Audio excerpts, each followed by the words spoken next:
দারুণ স্বাদে আমের মালপোয়া বানানোর জন্য এখানে আমি একটা আম গ্রেট করে নিয়েছি, নিয়ে আমের পাল্পটা বার করে নিয়েছি।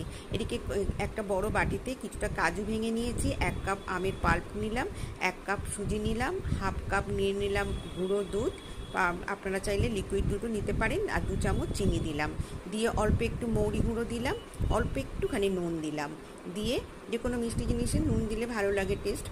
অল্প অল্প জল দিয়ে আমি একটা ঘন ব্যাটার তৈরি করলাম, করে 5 মিনিট রেস্টে রেখে দিলাম। এদিকে আমি চিনি শিরাটা বানিয়ে নেবো, 1 কাপ চিনি নিলাম আর 1 কাপ জল দিলাম, অল্প একটু কেশর দিয়ে আমি ফুটতে দিলাম।